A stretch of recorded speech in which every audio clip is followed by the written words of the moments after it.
What's up, everybody? It's PLD. And I'm Richard Eric Jarvi. Welcome to Class Action. Tell us all Cool. about it, Paul. Class Action, our show here on the Action Industries YouTube channel, the home of all things Ben Bateman and Andrew Guy. We salute you for giving us a little slice on your YouTube universe. And here on Class Action, we're going to take two franchises, movies, Hollywood personas, viewpoints, two things we can put up against each other, and with the help of our five custom-made categories, decide which one is victorious in a steel-cage battle to the death. And we called that the Class Action Brief of the Week. You made it sound like it's a battle, but then you went back. It's a brief of the week, like it's something lighthearted. Well, I kind of realized I'm like, it's a battle to death. I want to make it really big and dramatic, but that doesn't really fit our courtroom. Yeah, we should call it like Clash Royale, not Clash Royale or something. Well, that works too, I guess, right? But anyway, it's big giant battle to death in our courtroom. So That's right. And the two movies that will be battling each other, they are A Quiet Place and Invisible Man. We have some great horror movies. Invisible Man came out this year, 2020. Great performance by Elisabeth Moss. We'll get into that. And also, of course, Quiet Place, 2018. And that's actually got a sequel coming out. Well, it was coming out. And that topic actually leads us to our next little segment, huh? Like a little segue. That's segue, though. Judges' Chambers. Yep, this is something completely new. We just figured we haven't seen a lot of new movies this week. And, well, there's the there's this shroud over us that is the coronavirus, unfortunately. But we figured we'd be talking about it more in a movie capacity way. How is it affecting the movie industry, and how is it affecting us watching movies and going to the cinema? So what do you think? There's two big movies now that have been delayed. One of them being right here on my chest. This is Daniel Craig, No Time to Die, got pushed to November, and now A Quiet Place 2, and probably a lot more will follow. Yeah, Fast and the Furious actually was delayed a year. Yep. A year? A year. Not coming out until 2021. Whoa, that I didn't know that. I knew that they delayed it. I had no idea that it was for an entire year. A lot. It's not, and there's actually others. I can't think off the top of my head now. Those are the big ones, but there's other ones that have already actually pushed back as well. It's nuts out there. I mean, even not going on a movie basis. We're going to just stay on movies for the most part, but it feels like we're in a movie. It kind of feels like it does. First act of some kind of really Stephen King epic, like The Stand or something to that effect. Like we don't know what the hell is going on. But breaking it down to a movie aspect, it's nuts to see what's going down. We have films that are flopping at the box office, or maybe not flopping, but doing a lot less than they should. And now Mulan, it's another one that got pushed back. Yeah. It just seems like every movie is not going to take the chance, and they're going to push themselves back for release dates. Yeah. Ben Bateman said it best, I think, and he said they're going to look back on this from 5 years from now. It's going to be a weird look at the box office, and people are going to wonder what the hell happened. Yeah, true. Because Bloodshot got released, and I don't see it getting delayed anymore. I'm guessing it will stay in cinema. Well, the cinemas in Estonia are closed completely, so I'm not sure how it's abroad or how it's over there. I'm just pretty sure that Bloodshot is going to tank in a big way, which is a shame. I did see it. It wasn't a great movie, but it had its time slot. And it could have made big bucks during that time. And it wasn't an expensive movie either. It was like 42 million, right? Which is not at all a lot for a comic book movie. And the visual effects were pretty amazing. But now there's another thing I wanted to ask you. The movies are, well, some of them are getting delayed a year, but most of them probably will get pushed more into the second half of the year. Hopefully, if we overcome this pandemic, they're calling it, right? Right. So in a way, so I'm just keeping a positive mindset. I'm hoping this will blow over, and the second part of the year is going to be packed with movies. Think of this, pretty much 2 or 3 movies a week that you're so excited about. It's going to be interesting how these movies will battle out, at the box office. Absolutely. I mean, we already we mentioned before this out. Another film that opened this week that is really hurting is Onward. From such a great movie, Pixar movie, which I haven't got to see yet, but it is a Pixar movie that usually is gangbusters at the box office, even if it's the worst Pixar movie makes, but that's even falling down. But you're right; that's a very interesting point. I'm wondering how they're going to deal with that aspect because I'm sure there are also films towards the end of the year already planned. So how are we going to space these out? I mean, it's going to be kind of it's going to hurt the box office probably even more unless studios decide to push their other films back and we will have a better, more solid early 2021.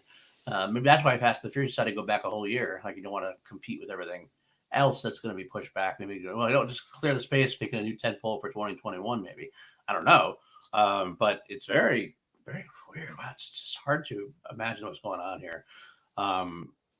Although I love going to the movies when there's no one there, I'll tell you that much myself. Yeah, I love same here. private screening, so I probably would go to the cinema if it were open, but they just closed everything down in Estonia. And all the theater, like just like the what do you call them? Not movie theaters, but theaters. Right. Yeah. Right. Gotcha. Everything. So public gatherings, everything's pretty much done for. So yeah, it'll be interesting to see what happens the next couple of weeks. If we're going to get more.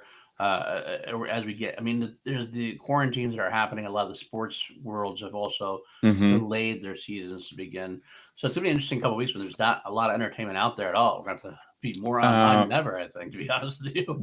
That's another point I wanted to bring up. Home entertainment, streaming services. Like, honestly, I think movies like maybe A Quiet Place or what's the next, like, semi big thing coming out. Not Mulan. Mulan's too big, but a movie that's lesser on like A Quiet Place is a good example. It's a sequel, so it's a little higher budget, but it's not like blockbuster big budget, which could be a pretty good idea to push it on a streaming platform. It could because everyone's going to be watching the streaming platforms for a few months now, I'm guessing. I don't know. Quiet Place is one to do because I think Quiet Place is actually bigger than you think it is. It was a big place. It was a big piece in 2018. Made like $340 million on a $17 to $20 million budget. I don't think they'll sacrifice that. But your other valid point is your point is valid in that there might be some films. Oh my God, my cat is just trying to get involved in the show today. I think there are films that are mid-level budgets that might seek time instead of because delaying it won't do it any good. So let's get it out there on a platform, especially from like Disney. You have Disney goes, you know what? Maybe we can use this to bump up Disney. Not that Disney Plus needs any bumping up, but it still could be a way to draw in the streaming platform more. You see maybe Apple TV try to bid for them now, or Netflix try to bid for them, and everything. I could see that, and it might look like a good alternative rather than losing money or putting it up against something like later in the year, putting it up against a Top Gun, or putting it up against a Tenet or a Dune. Oh my God! Don't get me even started on Tenet. Right? I can't wait. I can't wait if this gets postponed. I need to see it. No, you did see it, definitely, technically. A part of it. I lived it. You lived it. Exactly my point. Throwback to our last episode. If the coronavirus gets me, God forbid, I hope it doesn't. Richard Eric Jarvi didn't get to see Tenet. He lived it. Brilliant. I love it. But yeah, I do think the streaming. Honestly, Disney Plus is getting a release. Oh, Disney Plus is releasing in Europe. It was supposed to release in March, April, around that time. Right. So now would be a pretty good time for that to hit the market, I think. I think it's not a bad choice. So we'll have to see. We'll have to see what it will do. But that'll end. I think good place to end Judges Chambers. We can go move into the brief of the week, which is again we talked about the Invisible Man versus A Quiet Place. But before we get into our categories, let's play my favorite game, one you all know, one you all love. What would Ed Harris play? Oh, there he is. I love that one. I have to come up with some different pictures so I can showcase them. There it is. I like that one too. The last one was from Westworld, right? Yeah, it's Westworld. I don't know. It's kind of a weird Westworld, the digitalization. I don't know, but I kind of like it. That's actually Westworld also. That season 3 is coming up from that, so I'm excited about that. And I have not seen season 2 yet. Oh, that was a crazy one. It's very crazy. I watched the entire first season and I loved it. I put on the first episode of season 2. I was like, what am I watching? I don't understand anything. Oh, that's pretty much. I got to pick it up again. That was actually the case of season 2. A lot of people were less enthused with season 2 because it gets a lot more confusing. Season 3 is supposed to be more straightforward, a little more straightforward. All right. It looks great. The Trailers look awesome. I gotta tell you, I love the Okay. trailer. So we'll have to see. That's the one line that Harris has in there. You tell her from the trailer, "I'm going to save the fucking world." And I was like, "Oh, good." Yeah, But we're you not are. exactly. But we're not talking about Westworld now. Maybe someday we'll get into TV at some point. Yeah. I don't know. But right now, we're going to get into what Harris played in these two movies: The Invisible Man or A Quiet Place. Now, I know you prepared diligently. I know you always, as you always do. I know you struggled this time, so maybe it might just be me. But I'll start it off. I'll give you a little more extra time. I'll start with The Invisible Man. Mhm. Now, usually what we do is we say, what would Ed Harris play? Would he replace somebody that's already cast in the film, like play a role that's already cast? And if we can't decide to do that, we might write a role in for him. It might make the movie a little more interesting. Because let's face it, Ed Harris will always make things better. That's my Agreed. mantra. I'm going with Agreed. that. So, Invisible Man, what I've decided to do in this role, I could have taken him and replaced her cop friend that she lives with after the incident when she gets away. But I didn't want to whitewash the character anymore. So I decided instead what I'm going to do is the bad guy, the Invisible Man, Adrian Griffin, I believe his name is. Mhm. I'm going to do something kind of cool because Invisible Man is of course, a long time story. It's been told many different times, many different ways. So I am going to link up the original Invisible Man, Dr. Jack Griffin, and Ed Harris is going to play Dr. Jack Griffin, the father of Arthur Griffin. That's in, I think it's Arthur. I could be wrong. Adrian. I'm sorry, Adrian. Jack will be the Adrian's father somehow, and he'll have maybe done the Invisible Man a different way. And Adrian wants to make his daddy proud. That's why he comes up with a tech suit. Not sure exactly how it would fit in, but it'd be a nice like thrill at the end when she kills Adrian or something like that. Also, Ed Harris is there as the father is still alive, and she's still under duress and still under invited from different Invisible Man at that The point. father comes for revenge. Right, exactly. Could lead into Invisible Man 2, the return of the original Invisible Man. So, I don't know. I thought it was kind of fun. There's a small error in your plan, though, because the Invisible Man is invisible. How will you have Ed Harris play him? Well, there'll be some kind of way with his voice. So, like, I don't know. They'll show flashbacks of how he got it. We'll make it work. We'll make it work. Come on now.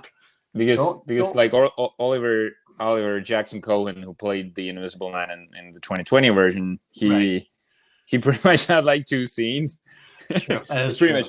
I can only imagine. It's like agent calls him. He's like, "Yes, I got you the lead in a new Blumhouse movie. What is it? What is it? It's the Invisible Man. You got 2 scenes. How much does it pay? $5 million. I'll take it. I'll take it." Could be right. No idea if that's how it went, but sounds good. And no, I wasn't actually that big of a fan of his performances anyway. To be honest with you, in those 2 scenes. Well, he was pretty damn good in The Haunting of Hill House. I think he played the tormented brother of one of the leads. That sounds good.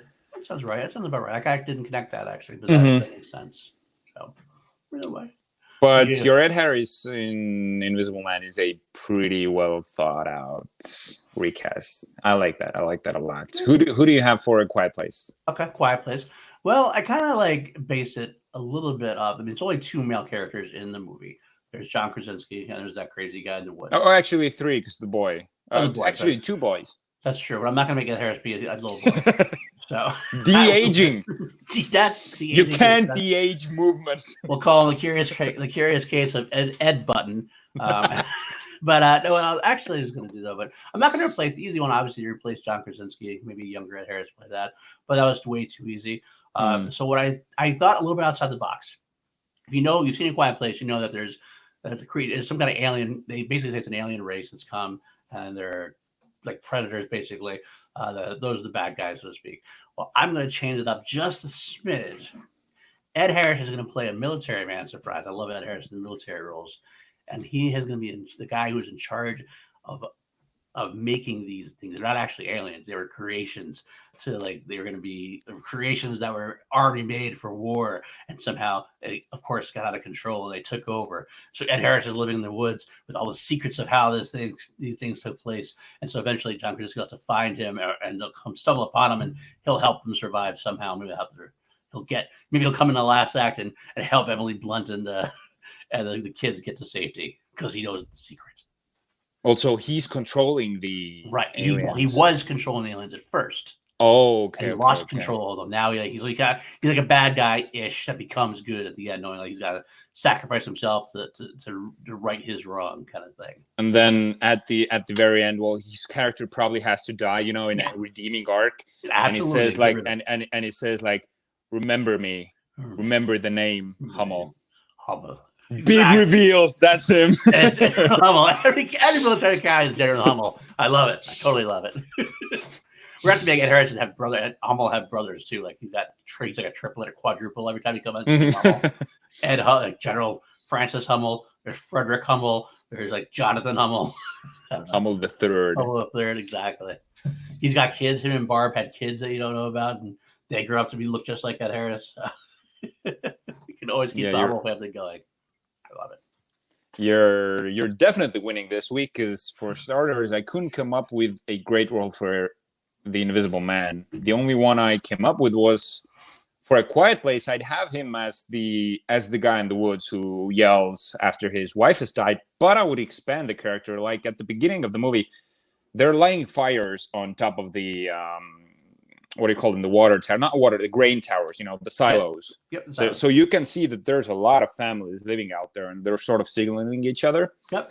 At the beginning of the movie, I'd have like one of the families visiting the others, and getting to know them. You're getting to know the female character who died of Ed Harris. Right. So you'd sort of have this emotional connection. So when Krasinski and his son goes fishing and they come back, you can see that he's dead, and this sort of pain that Ed Harris is having at that moment, because when you see the guy in the woods, you're sort of like, okay, she died, and he sort of feels like he's got nothing left to live for, but we don't really know what's behind it.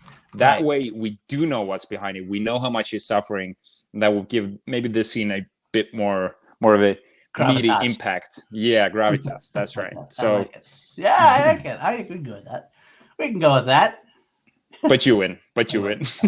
I actually don't win very much, considering how much I prepared more than you. But you still actually win. So. I prepare every time. I just make you think I didn't prepare. All right, well, let's get into our brief of the week then. The actual brief of the week with the 5 categories we come up with.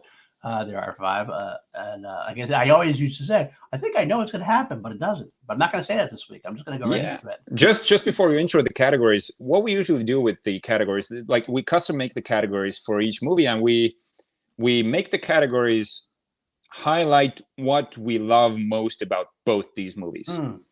So that's the point of these categories. And also, I think another thing we should look at is that a lot of times we'll take a look at 2 similar movies that somehow, like these 2 are recent horror movies that jump, and they have sense. They deal with the senses, so to speak. We try to connect the movies in some way, but there's a lot of time it actually. I am going to say it, I guess, in a way.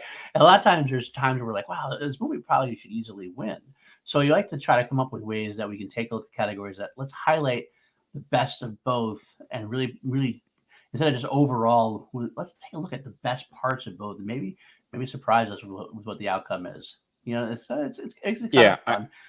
And if you actually watch our show and just see the ending, you might go, what the fuck is this? And if you actually watch the whole show and see where we're coming from, I can kind of see that. I can see where it's coming from. That's the point of doing this movie versus movie. So you sort of maybe know which one would win, but maybe the lesser movie you will start looking at in a different light or in a new way. Sort of what AMA did with some of the trashy action movies that I didn't think were so great, but I'm like totally in love with them after Ben and Drew, highlighted so much greatness about them. So it was, I wouldn't have given a second notice if it wasn't for Ben and Drew. Like The Edge, for example.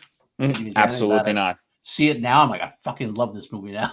It's perfect. Awesome. And even Britta's on board. When she's feeling ill, she goes, I'm not feeling 100%, Charles. I'm gonna kill the motherfucker.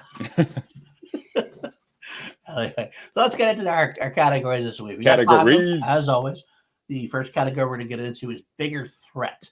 Bigger threat. Now, I'll let you talk about that when we get to it, because we came up with this. I kind of had a hard kind of feeling about this one, but you came up with a good twist to it, so that it makes much more of an interesting versus. Yeah, I can just quickly intro it. Bigger threat. In one case, we have an invisible man. In the other, we have the creatures. So we're pretty much putting these 2 threats up against each other.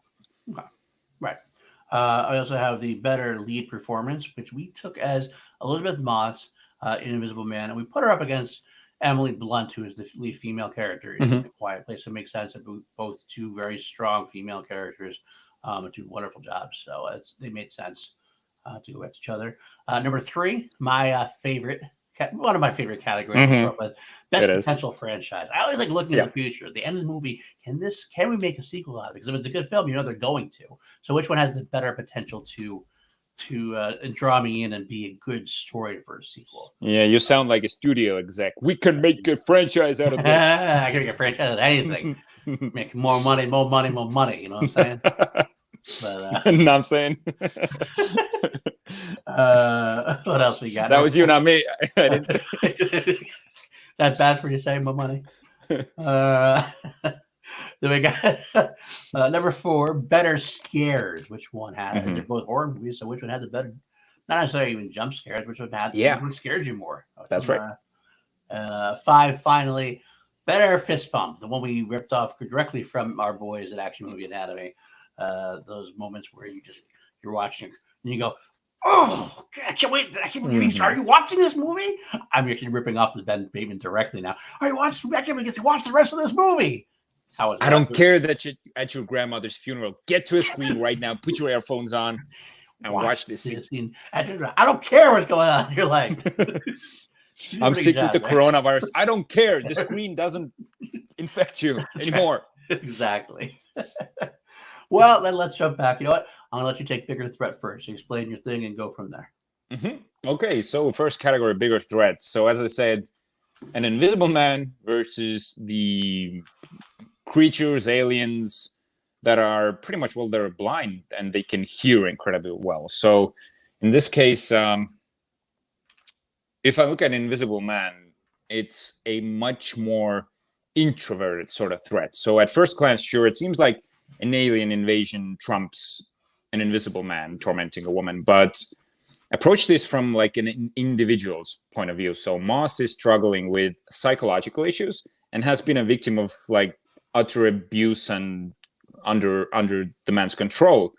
And her threat is a person who is fixated on tormenting her in every possible way possible and unravel her world in unexpected ways. So he doesn't go in and kill her. He does everything in his power to take her apart piece by piece. So there's sort of this unexpectedness of what the Invisible Man can do. But if you look at A Quiet Place, it's an external threat in a sense that we have these aliens. They can hear incredibly well. You know what to do to survive. Aliens, they kill on sound. It's an unbelievably difficult situation and a threat, but the world is sort of black and white for them. They know which rules they have to follow. So in that sense, this unexpectability is that a word? Yeah, you know that. Unexpectability, I'm coining it now. The unexpectedness is what makes me decide for the Invisible Man, because with these aliens, there's no personality. There's no sort of agenda behind it. They just are there for the kill and probably for the food. We don't know exactly, but they want to wipe out the human race, it seems like. It's actually part of the draw to the movie, remember, Quiet Place, is that you don't have it explained yet, which might be, I don't know if Quiet Place 2 is going to get into that, but just you concentrate more on the slice of the life instead of like the idea of what's going on. But, but they're a black and white villain in that sense. They sort of come in, they kill you. You never see them sort of have a different agenda or something. They just come in, kill you, they fuck off. Absolutely. But Invisible Man is, if that happened to me, like I'd rather have an alien invasion probably than have an Invisible Man tormenting me. Gotcha. Okay. So you're going with Invisible Man then? I'm going Invisible Man with this one, even though it seems like the obvious choice for A Quiet Place, but. It's right. I'm glad to hear you actually describe it like you did, because we were talking about this category. I had a hard time with it. My initial thing is, it's one guy is an invisible with the tech suit, spoilers for the tech suit, and there's one, or else it's these massive aliens. You can't talk, you can't do anything. It's just like, well, that's easy. Looking at it from that perspective, exactly, put it into perspective. I do struggle with that a little more. I kind of feel what you're going with, although honestly, I still end up deciding towards A Quiet Place in my mind, because to me that's psychologically disturbing enough. And as much as the psychological aspect of Invisible Man and what Elisabeth Moss goes through, she is a problem away from solving it. She can solve that threat, no matter Mm. what, even psychologically, even though she's tormented and she's scarred for life. She can get through with therapy. The immediate threat can be eliminated. Quiet Place, there's a lot more threat going on. So even if they save the day and get out of the situation they're in, it's still an ongoing threat. So I think I will still slide towards A Quiet Place myself. But A Quiet Place, they come up with a solution at the end, sort of this, hearing aids getting amplified, and they have a deterrent in a way. Probably not a cure, but not like a complete what do you mean? Like a solution for the problem. But it seems like they've got some sort of a handle on it. To a degree, but I don't know how many of them are out there, and is that one creature? Maybe there's different kinds of creatures out there. We don't know. So the fear of the unknown, and you also, if they do survive, they have to rebuild that whole world. Obviously, the world is pretty broken down at this point from what it looked like anyway. So I still say the threat is more strong in A Quiet Place. Mm-hmm. I feel like they can rebuild, and even if they do wipe out the alien creatures, there's still that threat of just surviving in a new world where they have to basically rebuild everything comparatively. I get that, but think of how, the Invisible Man's point is making you feel like you're alone. You're alone in this. No one else believes you, but your world is being shattered. In A Quiet Place, in that world, everyone is united against a common threat. Sort of, I don't know, probably we're different in a way that, to me, what scares me more is facing things alone rather than facing them together. Maybe you're this lone wolf that isn't scared of. I don't know about that. But I would say, my counterpoint again would be the fact is, like, at the end of the movie, she did convince people. She got it through. She did find a way. Mm-hmm. So at the end, and I always feel like that's the problem with Invisible Man. Like, I love the movie, I love the property, I love the franchise, but it's a hard time getting through the past that they can't figure out a way to get everybody else to believe you. So it's just ways like you just got to do this, or you just got to do this. You got to figure out a way to make it work, and you can. But I mean, they do. I mean, Different Man does do a good job of making that work believably for the film. But I always felt it's a tougher road for me to travel. And it's kind of funny to say, because I am saying it's tougher to believe in that when I'm believing about these alien races that open up like a Venus flytrap and swallow you like the alien. But that's what I guess you gotta. It's accepting the rules of the film in a way. That's what I'm trying to say. You accept the aliens are there. They're over crisis, over threat. You accept the rules that, okay, maybe you're struggling to get people to believe you, and I get that. But at the end of the day, I get your point. I'm a lot closer than I was. Our approach is different. That's fine. That's totally fine. That's how we interpret the categories. Exactly. And therefore, I'm going to go with A Quiet Place. So. All right. So that's 1-1. Go on. Better lead performance. I'll start with this one. Yeah. I had to say I thought this was a lot closer than it was, but when I thought hard about it, I had to give it right to Kate Moss. Or Elisabeth. Okay. Yeah, Elisabeth Moss. Kate Moss was the supermodel. Is the model. Yeah. Sorry, I was like wrong. Okay. It's an easy mistake. I think that it's an easy thing because Elisabeth carries that movie. Moss carries that movie entirely on her shoulders. Where, I mean, I didn't like Adrian. I didn't like the guy who played Invisible Man. The cop character was good, solid. But Emily Blunt shared that with John Krasinski pretty easily. So it was an easy 50-50 role. She didn't have to carry the movie as much. Now, I'm not saying Emily Blunt was bad, because she was phenomenal. The sequences where she had to give birth, the sequences where she stepped on the nail, the sequences where she got badass. I mean, it was a very nuanced performance. But the psychological aspect was even there as well. But man, Elisabeth Moss had that deep-seated terror of domestic abuse, deep-seated terror of the psychological damage being done all the way throughout. Like when he made her sister kill herself, or killed her sister by making it look like that she did it. I felt so awful. There's something on her, the look on her face. It was a more, I think, a more in-depth performance for me than Emily Blunt was, in a way. She was basically given more to do. I mean, it's kind of unfair in a way to say that. But at the end of the day, if you got to pick one, I got to go with the one who had a more of a challenge, which was basically carrying the movie on her shoulders. Mm-hmm. If that makes sense. I get that. And you were talking about like Elisabeth Moss has this look of someone like her roles, because if you see her on the red carpet, she's like gorgeous. She's like everything. She looks like well balanced, but her roles are like in Handmaid's Tale and now in Invisible Man. And I think in Mad Men as well, she's kind of a repressed character, sort of by this man's world. So she has this, she has this ability as an actress to showcase that torment and this sort of suffering in a very cool way, but well, in a cool way, in an amazing way as an actor. But Emily Blunt, you mentioned the birth giving scene, and I think it's like this whole continuous scene where her water breaks, she goes downstairs, she steps on the nail. That's when it starts to go down. You're like, you know, the nail came loose, you know she's gonna step on it, you don't know exactly when.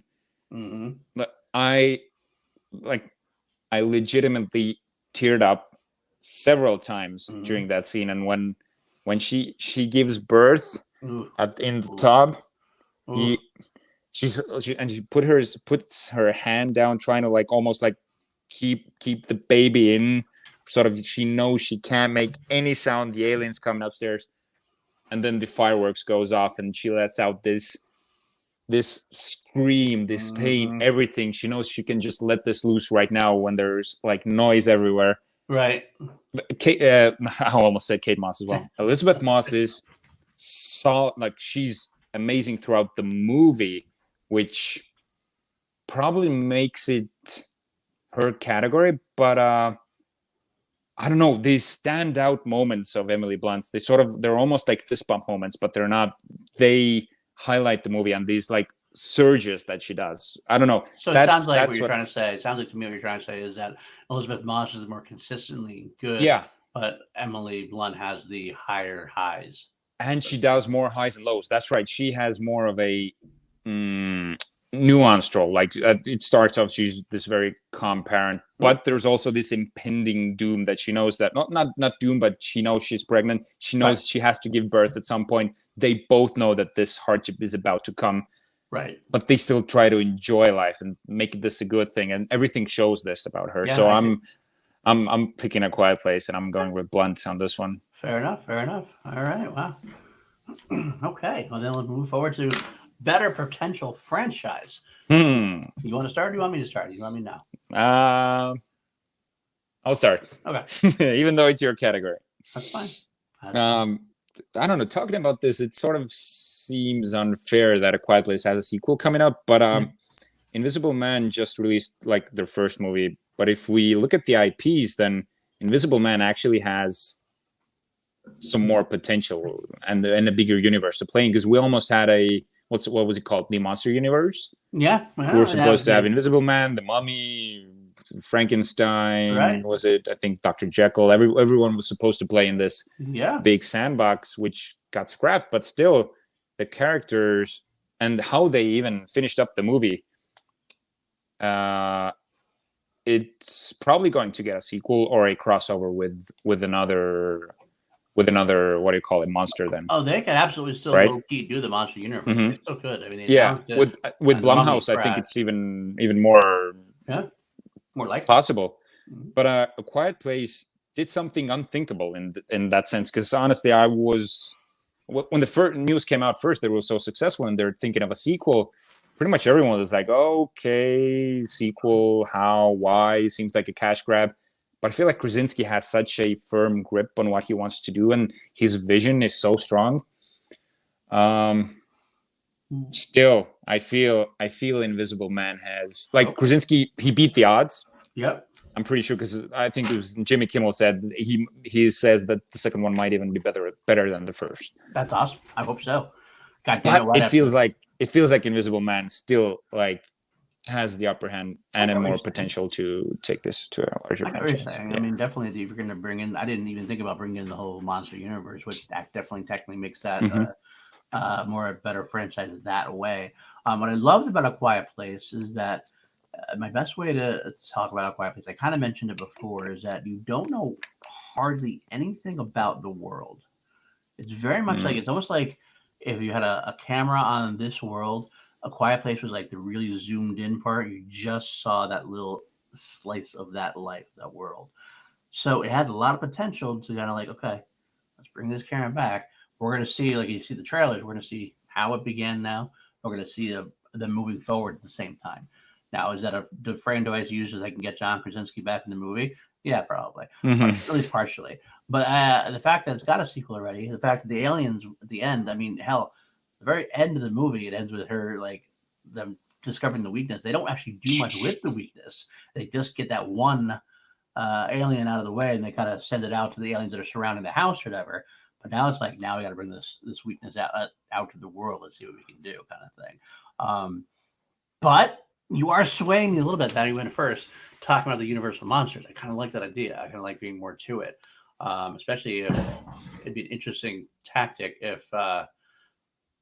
Almost an interesting tactic if like maybe Elisabeth Moss. I don't know if it'd be good or not. I can't decide.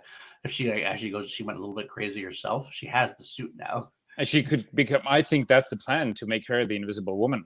Yeah, it could very So well be. I would go that way, definitely. Right. It's kind of a scary aspect to it, Hmm. possibly. Um, I think people might question a bit because you want to make her the bad guy now, but I think it works in a way that it could work very well. But I did pick when I did this category initially. I did pick Quiet Place. Um, you swayed me a lot. But no, A Quiet Place does have an uphill battle. I feel like, because it wasn't meant to be a franchise, or it wasn't supposed to spawn a sequel. I'm pretty sure Was it was it? supposed to be a one-off.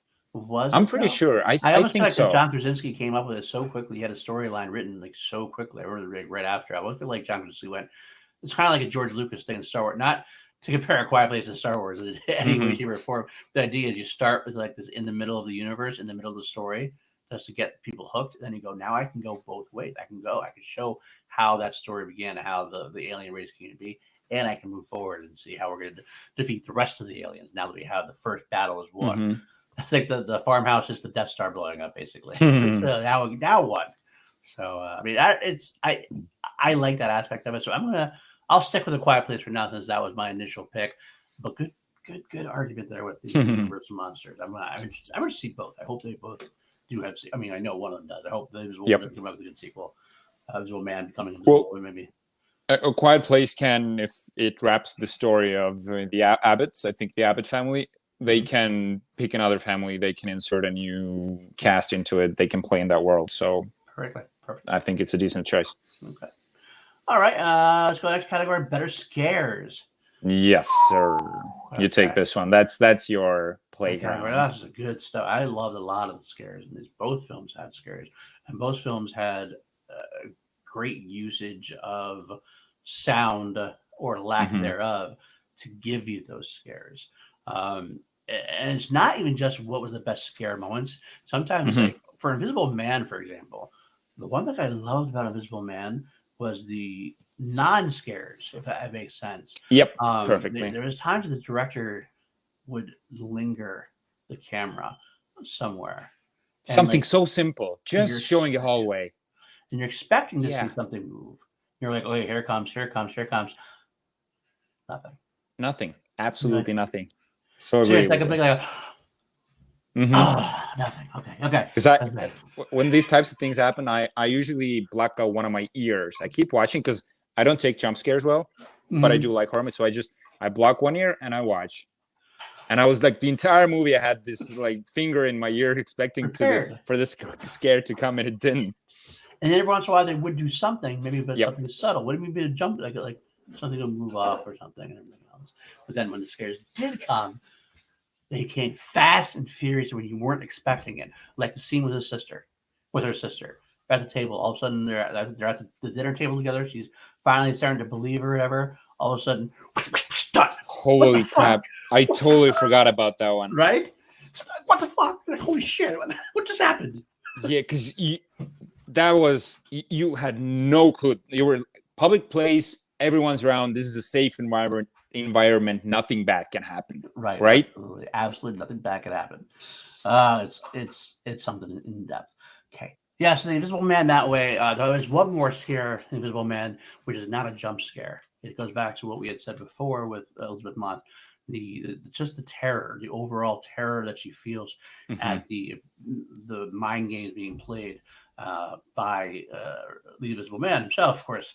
The idea of the psychological torture, it's a different kind of scare that we usually see in these kind of movies, but it definitely gives a big bonus point to it for me. Now, going on the other hand, we'll go to the Quiet Place. Scares galore. I mean, the use of silence is so amazing in this film.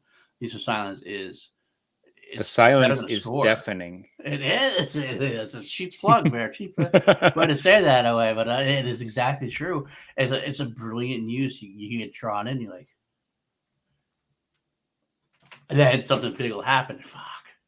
Like the whole idea But when the first sequence when like the kid, their mhm, separate son, all of a exactly sudden they my get point as well. the plane beeps goes off, and you see Gabby go,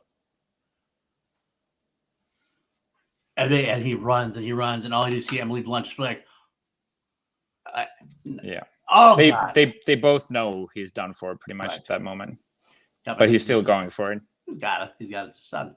Yeah. But there's a lot of those little things, like the bit of the like we talked about earlier, stepping on the nail. Oh, so terrifying, so scary that way. When the man screams, when the old man screams, you're like, holy shit, holy shit, holy shit. When you see the alien coming out of the house, you see when she wakes up and the alien's coming down the stairs or in the basement with her. Oh my god, there's so many different scares in the film. I would say I'm going to give this one a Quiet Place because Hmm. it just had more overt scares, more overt times, and the overall depth of horror was just uh, the the tone of the film, the mood of the film was just all the whole time was just kind of like, when's it going to happen next? What's going to happen next?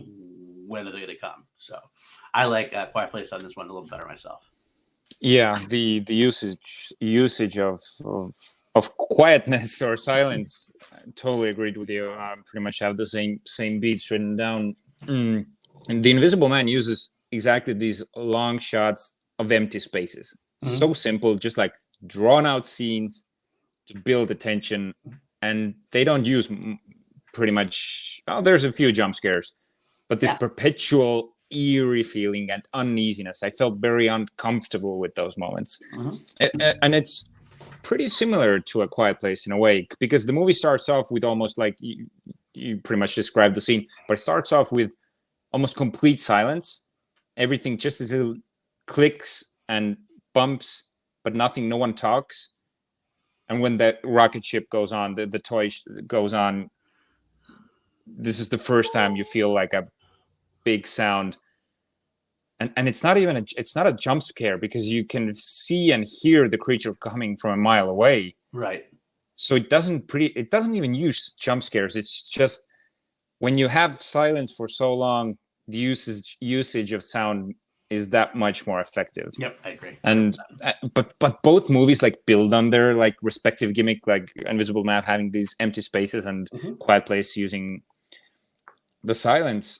But what I love about The Invisible Man is like midway through the movie, the pacing and the tempo, and even almost like the genre of the movie flips. Right. What was like a slow build horror movie turns into a fast paced. It's almost an action thriller at that Yeah. point, and it carries on till the final scene where at the dinner, which is a very elegant scene. I love that. But it does take some of the scare potential out of it when you have these big action sequences, because that's usually when we're not scared anymore. You just want to see like these cool fights and You know, let me interject something actually. In a yeah, way. sure, go I'm ahead. going to interject one thing because I didn't know where to bring this up, but this actually seems a good place to do it. I love Invisible Man. I don't get around. There's nothing on the film. I gave it Mm-hmm. like 4.5 stars. One of the problems I did have with it was these action sequences because starting with the asylum, the psychiatric center where she's at, all of a sudden she gets him to reveal himself and he starts attacking her. But all of a sudden these guards come around and he starts attacking the guards Yeah. and knocking them out. And at that point, it's like, well, you just wrecked the horror aspect of it right there because all of a sudden the whole horror aspect is based on that only she knows that Mm-hmm. this is Mm-hmm. real, that no one believes her. The psychological horror is That's no one believes exactly her. it. And then all of a sudden, but then all of a sudden, if he had killed the guards, and let her like have the knife or the gun or whatever. He almost did, but there was a Almost few does. survivors because Right. when it starts getting down, he kills like one after the other, and you're Right. like, you sort of that That's was my okay. initial point as well. That's I thought, okay. okay, he's killing them. There's still no one left. They think she killed them, but eventually there are a few. And it takes away the horror aspect of it to me, which is another reason why I got to give it overall the best scare stuff. So that makes no. That was very good, and I completely agree. But I sort of enjoyed that it switched the pace. I like the fact that we got this. It almost turned into Upgrade because he like very effectively took out the guards and the orderlies, and but in a way, what I don't know, what I want to know is how does this guy know how to fight so well? He's a scientist, isn't he? Like there's no like military and stuff. But he's kicking everybody's ass, even when he's not. He is partially visible. It's like, but he was this. He probably worked out a lot and kept himself like he seemed like this very obsessive person who wanted to do everything. Well, we don't really know who was who actually. The brother could have been used only at the final. That's true. I guess that's true. But what I want to say about about A Quiet Place, it does the same thing because the final act is a big action scene, so you're not that scared anymore. You're like so amazed what's going on. You want to see how it ends up, like conclude the story, how the story concludes. But I usually enjoy scares that are not built too much on sound because I can't stand jump scares, as I said before. But the reason why I'm picking A Quiet Place is the fact that they don't like sort of okay, I lost my train of thought here. I'm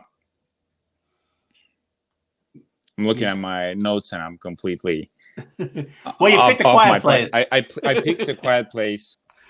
Well, all right, why don't we skirt right into fist pump moment? That's our next category. Who had the better fist pump moment? You want to go with that one? I think I will. Okay.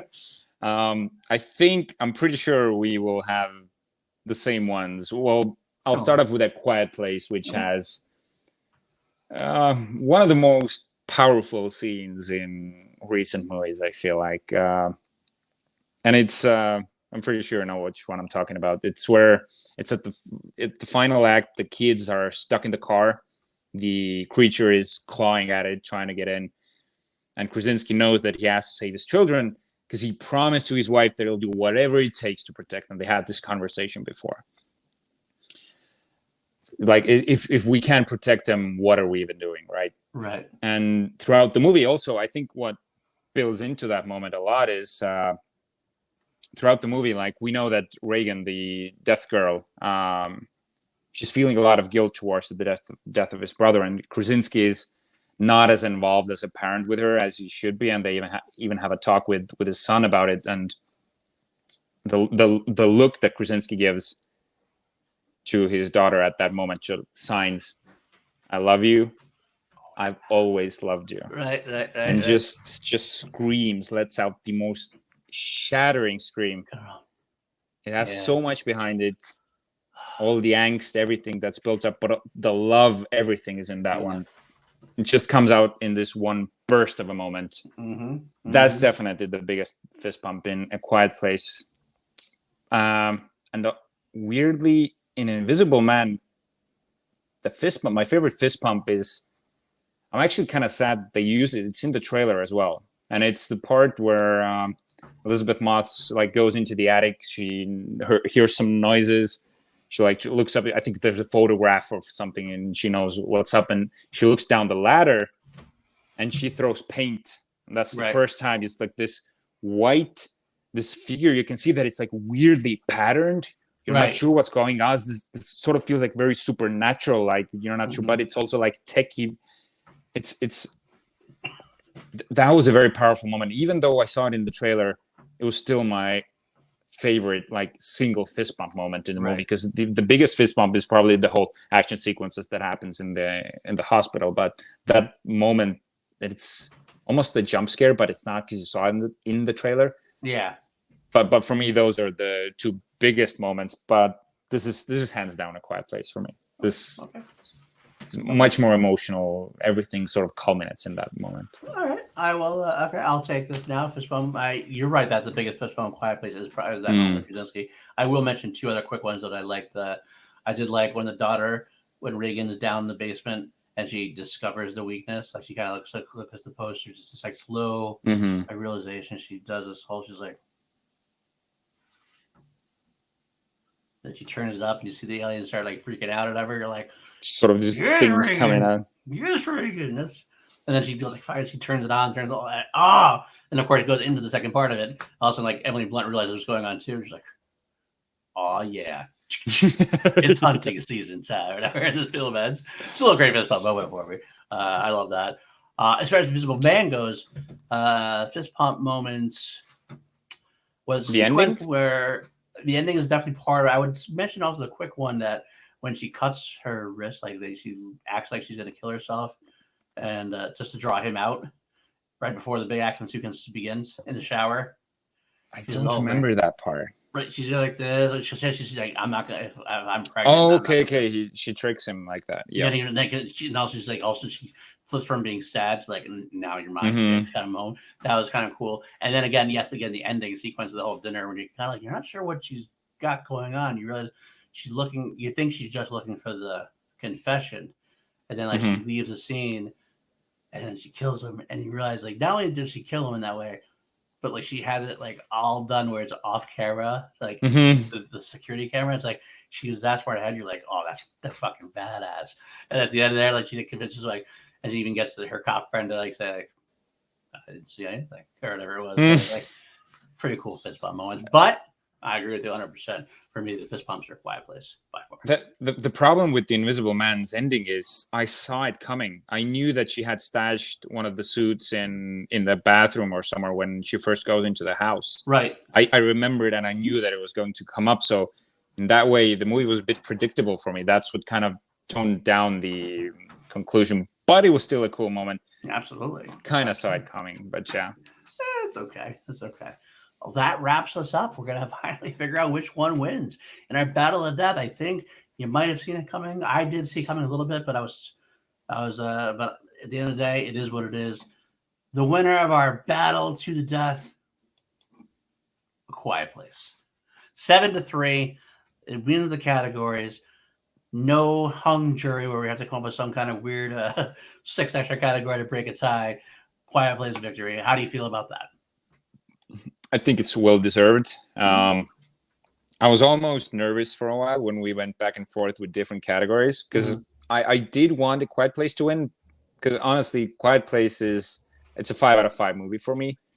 Invisible Man is a 3.5 movie for me. Oh, really? That low? Okay. But if you emphasize these categories and these moments, it's a lot more closer than you wanted it to be, and that's the point of our show, pretty much. Pretty much. Sometimes we have surprised ourselves before and gone a different way, and been like, "Ooh, can't believe that actually won that way." But this one does go the way we think it's going to go.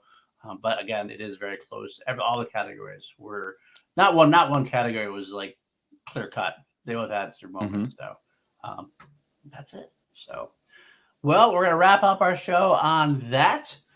Thank you all for coming in by and watching this. You had some great live chats recently. We try to be in there because we pre-record. Don't know what we're doing next week. We have to talk about that.